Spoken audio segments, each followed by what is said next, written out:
Alhamdulillah wa kafa wa salatu wa salam ala nabina al-Mustafa amma ba'd.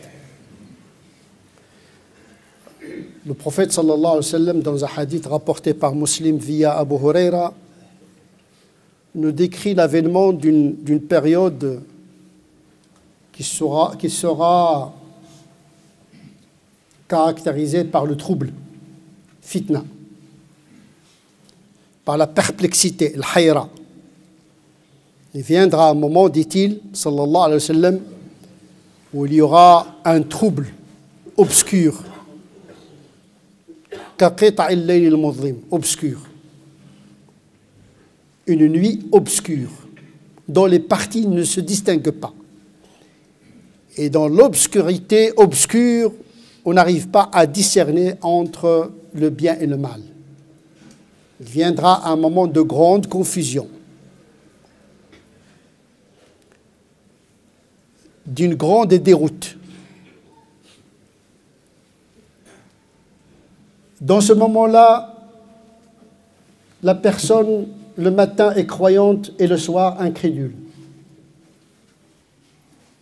Ou bien, le soir, la personne est croyante et le lendemain matin, elle devient incrédule. Cette personne, elle vend sa religion, sa foi, avec des miettes de ce bas monde, avec rien. Il quitte sa religion pour rien. C'est-à-dire, c'est un moment de grande vulnérabilité. On le voit aujourd'hui, beaucoup de musulmans en apparence sont très musulmans, en apparence, mais qui cachent des fissures, des failles, une vulnérabilité. Ils sont proies à l'égarement, parce qu'ils ne sont pas enracinés dans la foi. Donc effectivement, nous sommes dans une période plus que jamais trouble. Et s'il y a une période qui mérite ce qualificatif d'une grande obscurité, c'est bien notre époque. Bien sûr, notre époque, c'est l'époque des spots et des lumières. Mais ce n'est pas de cette lumière dont il s'agit. Et ce n'est pas de cette obscurité dont il s'agit. C'est l'obscurité des âmes et des cœurs. Il s'agit des lumières des âmes et des cœurs. Les parties d'une nuit sombre qui caractérise ce trouble, en vérité, il s'agit d'une obscurité existentielle, où les gens sont perplexes, troublés, ils ne savent pas où aller. Bien sûr, nous sommes dans une période où il y a un progrès prodigieux. Jamais l'humanité n'a atteint cette accélération dans l'invention technologique. C'est vertigineux. C'est justement ce progrès technologique aujourd'hui qui crée des ruptures avec soi, avec l'autre, et qui ouvre sur un avenir plus que jamais incertain, voire inquiétant. C'est pour cette raison qu'aujourd'hui, le progrès n'est pas quelque chose de valorisé. On préfère plutôt parler de l'invention que du progrès, parce que le mot progrès aujourd'hui est presque évacué des dictionnaires. On ne l'entend pas dans les masses médias, on ne l'entend pas chez les philosophes. C'était pendant la période de la modernité, le siècle dernier, où le progrès était une valeur. Aujourd'hui, ce n'est pas le cas, le progrès est inquiétant. Transhumanisme, posthumanisme. C'est un raisonnement de l'être humain, comme disait Heidegger, c'est-à-dire que la technologie va nous mettre à côté, c'est-à-dire que la machine va nous remplacer. Les algorithmes, déjà, le font. On pense qu'on utilise l'ordinateur, qu'on utilise l'application, mais en vérité, c'est l'application qui nous utilise, qui nous renferme dans une boucle algorithmique. On pense qu'on est libre, mais on est plus que jamais déterminé par l'informatique. On est dans un monde d'intrication, de perplexité, y compris les croyants. Les croyants ne sont pas à l'abri de cette inquiétude. Au contraire, parfois on trouve chez des musulmans en plus de cette inquiétude existentielle, il y a l'inquiétude religieuse parce qu'ils sont perplexes devant la multitude des interprétations de la religion. Ils ne savent plus quoi faire. Donc ils sont troublés spirituellement et troublés matériellement. Au lieu que la foi et leur religion leur garantissent une forme de sérénité, de stabilité, il devient un catalyseur d'angoisse. Nous sommes dans un moment vraiment charnière de l'histoire humaine, parce qu'on n'est pas très loin d'une troisième guerre mondiale. Il y a déjà plus que 50 conflits armés dans le monde aujourd'hui. Ça veut dire la guerre n'est pas derrière nous. Le conflit n'est pas derrière nous parce que nous sommes entrés dans une histoire instable, incertaine, imprévisible, angoissante. Comment traverser ce désert existentiel? Je dirais cette tempête existentielle. Avec quel bagage? Pour le croyant, il n'y a qu'un seul bagage, celui de la foi. Mais une foi qui procure une forme de sérénité intérieure qui lui permet d'être stable intérieurement pour faire face à l'agitation du monde. Vous ne pouvez pas être à l'intérieur agité et à l'extérieur agité. Donc tout se joue dans l'intériorité de l'être croyant. Si le croyant lui-même n'est pas sûr de ce qu'il a et que sa foi est vulnérable, comment il peut faire face au monde? Comment il peut agir positivement pour atténuer l'angoisse que vivent ses congénères et ses contemporains? En tout cas, dans la tradition musulmane, et ce qui se dégage des textes, c'est que la foi, la vraie foi, enracinée, procure deux effets. Premier effet, c'est la sérénité. Parce que l'iman vient de l'amn. C'est un sentiment sécure. C'est une sécurité mentale, spirituelle, intérieure, qui enracine le musulman dans la terre céleste. Parce que notre racine, c'est le ciel. Notre âme vient du ciel. Nos racines, c'est en haut. Le corps, bien sûr, il vient de la terre, mais notre racine, notre âme, ses origines, c'est le ciel. Cette foi doit être sereine. Premier aspect. Cette foi doit être motrice, agissante. Pour qu'elle soit sereine, il y a des leviers de sérénité.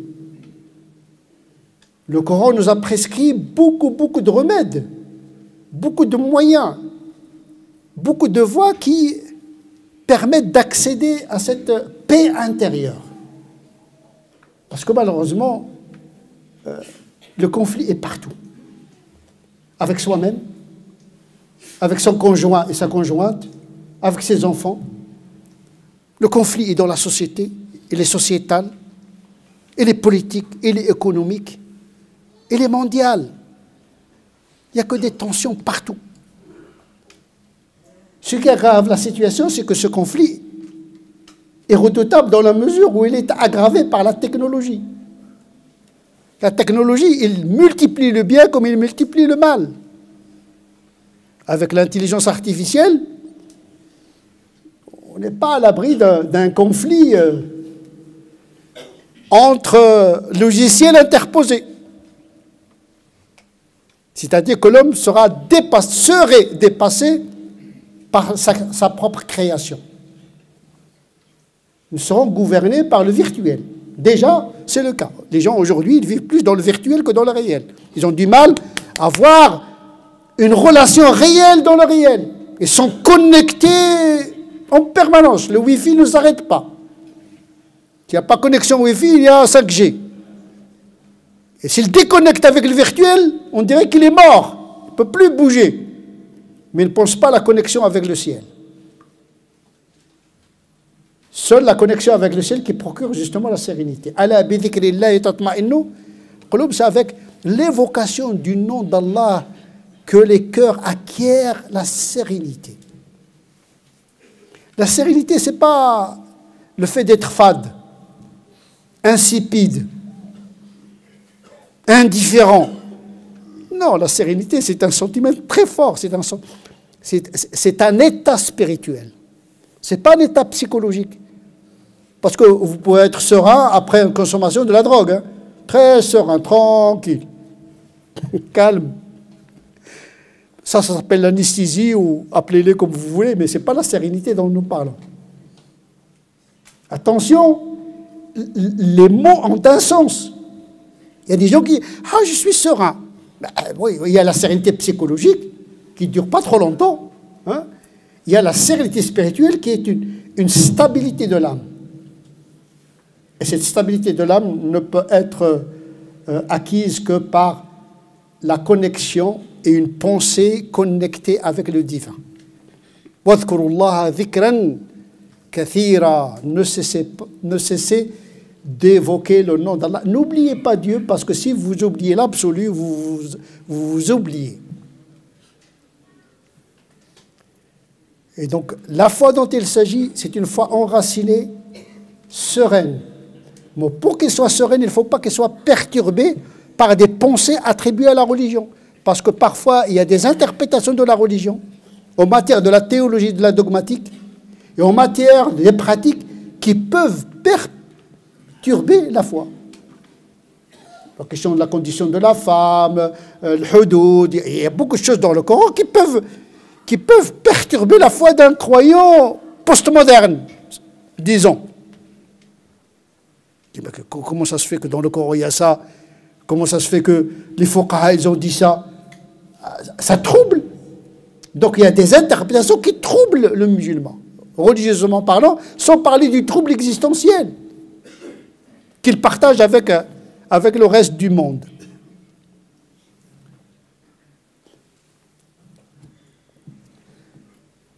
Et donc il faut la sérénité de la foi. Pour la sérénité, il faut se concentrer sur l'essentiel. Un minimum de dogme,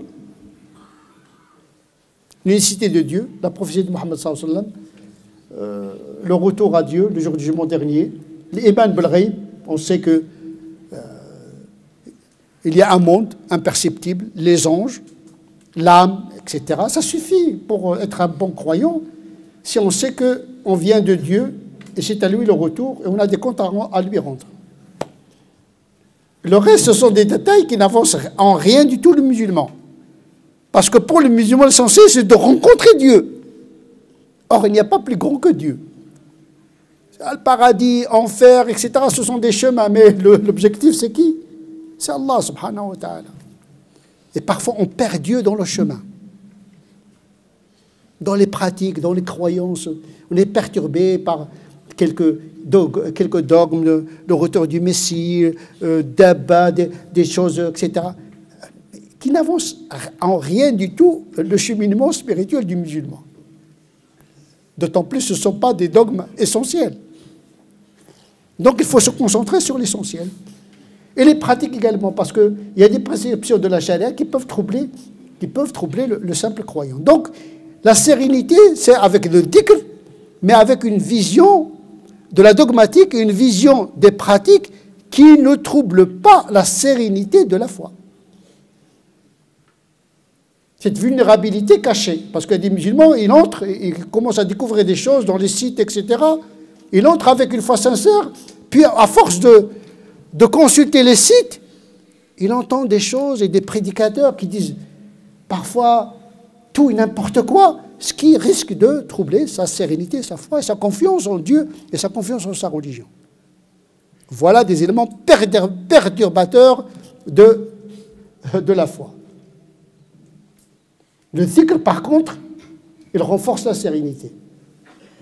Multiplier la ilaha illallah, bien sûr après la lecture du Coran, qui est le meilleur dhikr, lire le Coran, même si on ne comprend rien, on sait que c'est le souffle de Dieu, c'est la parole de Dieu, hein, ça donne à respirer à l'âme, hein, la lecture du Coran, parce que c'est la parole de Dieu quand même. Et puis, 3 piliers de dhikr, La ilaha illallah, multipliez la illallah jusqu'à ce qu'elle se sculpte, jusqu'à ce qu'elle soit gravée dans le cœur. À force de répéter, le tawhid se renforce dans le cœur. De dhikr, du rappel verbal au rappel mental et intérieur. Ça se transforme, ça passe de la bouche au cœur, à force. On dit toujours, quand on ne cesse d'évoquer quelque chose, on finit par l'aimer. Voilà. À force d'évoquer les voitures, à force d'évoquer les femmes, les hommes, etc., on finit par aimer ce qu'on répète. Et s'il y a un nom, un être qui doit être évoqué en permanence, c'est Allah. C'est le chemin le plus court, mais souvent on l'oublie. C'est pourquoi le chemin, en vérité, pour accéder à Dieu, c'est très facile. Les gens se compliquent la vie. Hein. Là, il n'y a pas plus grand que la ilaha illallah. C'est plus important que le reste des pratiques de l'islam, les saintes prières, le jeûne. À côté de la ilaha illallah, ça ne pèse rien du tout. Mais attention, il ne faut pas dire la ilaha illallah et laisser les 5 prières. Ce n'est pas de ça dont il s'agit. Mais la valeur de la ilaha illallah est inestimable. Il faut répéter la ilaha illallah, la ilaha illallah, la ilaha illallah, la ilaha illallah. Parce que c'est l'évocation d'Allah qui procure une sérénité au cœur, comme dit le Coran. Il y a l'istighfar. L'istighfar, c'est demander pardon, c'est d'être conscient qu'on est pécheur. C'est déjà pas mal. Parce qu'on oublie qu'on était pécheur. Et même quand on dit parfois astaghfirullah, c'est comme ça, c'est pour passer le temps. Non, il faut conscientiser astaghfirullah. Et puis le troisième dhikr, c'est salatu al-nabi, parce que la prière sur le prophète, c'est grâce à lui que nous sommes ici, que nous sommes musulmans. Donc il y a 3 piliers essentiels: l'unicité de Dieu par la ilaha illallah, l'yawm al-akhir, l'istighfar, parce qu'il faut effacer les péchés par l'istighfar pour rencontrer Dieu avec le moindre de péchés possible, et puis la prophétie de Muhammad sallallahu alayhi wa sallam en multipliant la salat al-nabi sur le prophète sallallahu alayhi wa sallam. Mais une foi sereine qui n'agit pas est une foi incomplète. Il faut que la foi pousse à l'action. Et dans l'action, il faut commencer par les devoirs, pas par les interdits, parce que les interdits inhibent l'action justement. C'est pourquoi les plus grands principes de l'islam, ce sont d'abord des devoirs avant que ce soit des interdictions. La charia, elle commence par occuper l'esprit par les devoirs, avant de chercher les interdits. Parce qu'un esprit, psychologiquement parlant, occupé par « waf'alul khair », faites le bien, il n'a pas le temps de penser au mal. Mais par contre, multiplier les interdits suggère la transgression. Dans l'éducation des enfants, il ne faut jamais commencer par les interdits, parce que c'est une forme d'incitation à la transgression. Il faut commencer par salat, c'est un devoir, siyam, bir al-walidain, la piété filiale, faites le bien, dites des paroles bien, ne dites pas des gros mots, dites des choses bonnes, etc. C'est-à-dire, on peut dire la même chose, mais autrement. Il faut positiver l'action et ne pas toujours penser l'islam en termes d'inhibition. Parce que cette approche d'inhibition empêche le musulman à participer à l'essor de l'humanité. Ça c'est interdit, il ne faut pas parler avec la femme, il ne faut pas parler avec les hommes, il ne faut pas saluer X, il ne faut pas faire ceci, il ne faut pas manger ceci, etc. À multiplier les interdits, qu'est-ce qu'on fait? On braque le musulman, on le coince dans un petit coin. On l'arraisonne, on le met à la marge de l'histoire. Par contre, le doter d'un moteur d'action pour le bien, c'est le plus utile pour la foi et pour l'humanité. Parce que la foi, elle se distribue également et donne ses fruits aux musulmans et aux non-musulmans. Nas'Allah azza wa jalla an yaj'alna min alladhina yastami'una al-qawla fayattabi'una ahsana. أولئك الذين هداهم الله وأولئك هم أولو الألباب اللهم اهدنا فيمن هديت وعافنا فيمن عافيت وتولنا فيمن توليت وبارك لنا فيما أعطيت وقنا واصرف عنا شر ما قضيت اللهم صل على سيدنا محمد وعلى آل سيدنا محمد كما صليت على سيدنا إبراهيم وعلى آل سيدنا إبراهيم وبارك على سيدنا محمد وعلى آل سيدنا محمد كما باركت على سيدنا إبراهيم وعلى آل سيدنا إبراهيم في العالمين إنك حميد مجيد سبحان ربك رب العزة عما يصفون وسلام على المرسلين والحمد لله رب العالمين.